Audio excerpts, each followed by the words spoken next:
quand il faut lire la Bible, très souvent j'ai entendu des frères et sœurs, des disciples de Jésus, mais me poser cette question, mais Pasteur Adams, comment vous lisez la Bible? Moi, quand je lis la Bible, vraiment, j'aimerais comprendre. Des fois, les gens posent cette question de la compréhension de la Bible, pas parce qu'ils ne comprennent pas le français ou la langue dans laquelle ils lisent, parce qu'ils s'imaginent que dès qu'ils ont la Bible devant eux, ils doivent comprendre des mystères. Ils doivent tout de suite sonder les profondeurs, alléluia. Ils doivent absolument comprendre quelque chose qu'ils n'ont jamais compris avant. Mes amis, lire, c'est d'abord lire. Permettez-moi de partager avec vous 7 formes de lecture finalement. Quand on lit, il y a 7 façons d'aborder. Oh, il y en a plusieurs. J'aimerais partager avec vous juste ces 7 façons de lire seulement.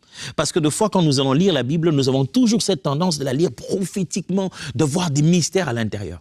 Mais la Bible, je l'ai dit hier, que la Bible, c'est d'abord un livre, c'est une narration, c'est une histoire. Premièrement, voilà comment on peut lire la Bible. On peut lire la Bible rien que faire de la lecture passive. La lecture passive. Ça signifie que vous lisez sans poser aucune question au texte, vous lisez juste pour comprendre. Vous êtes juste en train de lire, vous lisez, vous devez être capable de savoir qu'entre Adam et Abel, c'est Adam qui est venu avant, Abel après. C'est Adam qui est le père d'Abel et non l'inverse. Ça ne vous demande pas beaucoup d'exercice intellectuel, il suffit juste de connaître l'histoire. Vous lisez passivement, vous comprenez au moins les faits, vous ne posez aucune question au texte, vous voulez juste savoir ce qui se passe. Des fois, la Bible doit être lue de cette manière, mes amis. Juste la lire passivement. Lire juste pour comprendre ce qu'il y a à l'intérieur, comme quand vous lisez des notices. Deuxièmement, il y a ce qu'on appelle de la lecture sélective. La lecture sélective. Ça signifie, cette fois-ci, vous êtes en train de chercher des informations bien précises. Vous êtes vraiment à la recherche de... Vous savez ce que vous voulez savoir. Là, par exemple, vous dites, comment s'appellent les noms des parents de Moïse? Son père s'appelait comment? Sa mère s'appelait comment? Vous ne trouverez pas ça dans le livre d'Exode au début. Là. La Bible dit il y avait un homme de la tribu de Lévi qui a épousé une femme de la tribu de Lévi. Donc, on commence pas par citer leurs noms à cet endroit-là. Mais quand vous voulez faire une lecture dite sélective, vous allez à la recherche des données particulières dont vous avez besoin. Alors, un petit défi. Comment il s'appelait la femme, la mère de Moïse et son père? Faites-vous ce petit défi-là vous-même. Ça vous aidera à faire une lecture sélective, à la recherche de ce qu'on veut comprendre. Troisièmement vient ce qu'on appelle la lecture en diagonale. Cette fois-ci, vous lisez la Bible en soulevant juste l'essentiel du texte. Vous êtes en train de faire une lecture rapide, mais pour retenir l'essentiel. Par exemple, le titre, les mots gras ou les mots en italique, les tableaux, c'est ce qu'on appelle une lecture en diagonale. Vous êtes là, vous lisez pour voir juste les grandes lignes. Vous savez que c'était Matthieu, vous savez que c'était chapitre 3, et vous savez que ça parlait, j'ai dit comme ça, de la généalogie de Jésus. Vous faites une lecture juste pour retenir les grandes lignes, la structure. Mes amis, quand vous êtes devant votre Bible, ce n'est pas toujours pour pénétrer les profondeurs de la révélation, mais c'est juste d'abord pour absorber, avaler ce rouleau. Alors, il faut faire une lecture sélective de fois aussi, ou des lectures en diagonale, comme je viens de dire tout à l'heure. Alors, quatrième forme de lecture, c'est ce qu'on appelle la lecture active.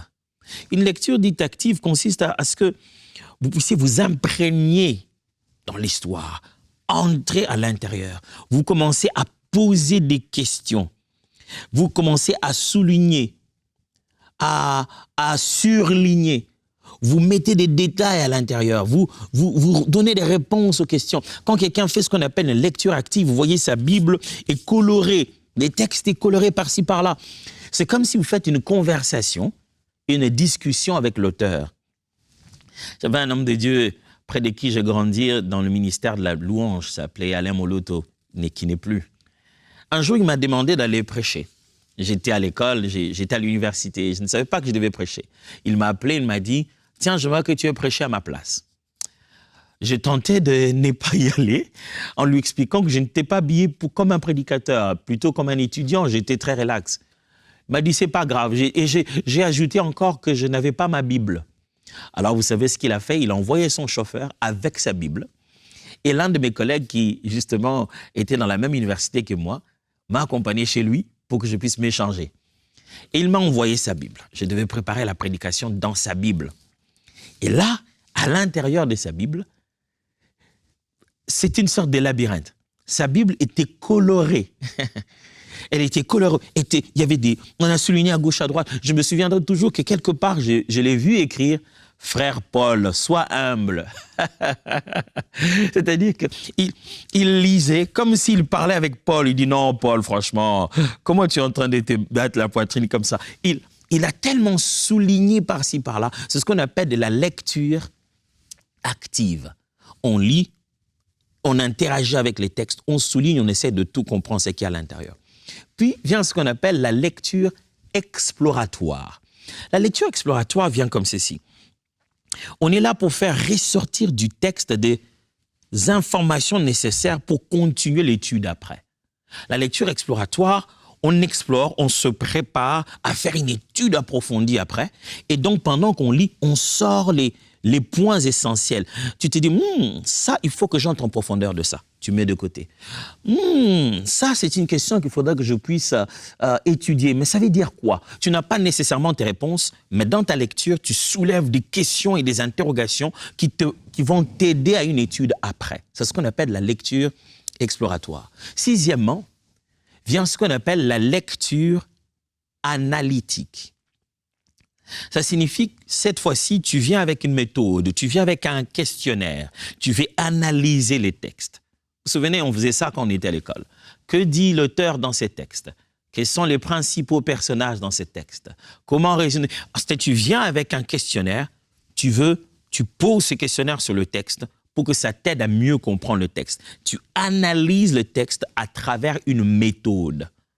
Alors, quand tu fais une lecture analytique, tu sais que, voilà, il y a une méthode pour les poésies, il y a une méthode pour les livres historiques, il y a une méthode pour les livres prophétiques, on en parlera plus tard. Et enfin, la septième forme de lecture que vous pouvez faire, c'est ce qu'on appelle juste la lecture par plaisir. Juste lire en allant d'abord vers les choses qui vous semblent plus faciles, que vous aimez beaucoup lire, qui est dans votre tendance. Vous voyez, de fois, vous n'êtes pas obligé de tout lire du coup et de partir par des textes difficiles. Vous pouvez lire les genres littéraires que vous aimez bien. Vous aimez peut-être lire les prophéties, vous aimez peut-être lire les proverbes. Donc, quand vous approchez de la Bible, mes amis, vous avez ces 7 possibilités de lecture. Avant d'aller chercher un mystère spirituel, vous devez être capable de mettre ça d'abord dans la tête, de comprendre ce que vous êtes en train de lire. Quel mystère vous voulez savoir si vous ne savez pas si Caïn et Abel étaient frères? Allez, quel mystère vous voulez savoir si vous ne savez pas combien d'enfants avait réellement Jacob? Il n'en avait pas 12. Les 12 tribus d'Israël ne sont pas les 12 enfants de Jacob. Jacob a eu plus d'enfants que le 12. Du reste, dans le 12 tribus d'Israël se trouvent les 2 enfants de Joseph, qui lui était un des enfants de Jacob, et vous n'avez oublié de compter Dina, leur sœur. Donc, quand vous pouvez à la limite faire des petites différences comme ça, à partir de votre lecture, préparez-vous alors à recevoir une révélation. Lire. Laissez-moi lire avec vous un texte biblique qui est dans le livre de Néhémie. Vous allez voir un contexte où la lecture est faite et quel réveil ça a amené. On a juste lu les textes sacrés et ça a réveillé tout le peuple. Néhémie, chapitre 8, versets 3 à 9. Une assez longue lecture, on va la faire ensemble calmement. Néhémie, chapitre 8, versets 3 à 9. Je lis.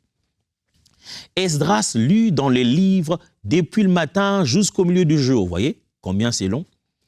Sur la place qui est devant la porte des eaux, en présence des hommes et des femmes et de ceux qui étaient capables de l'entendre. Tout le peuple fut attentif à la lecture du livre de la loi.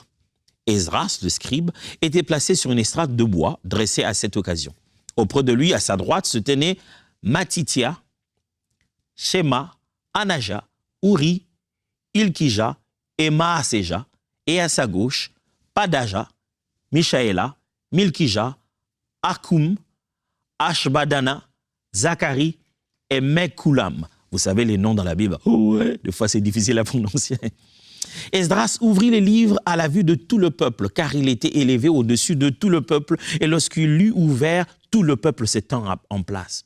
Esdras bénit l'Éternel, le grand Dieu. et tout le peuple.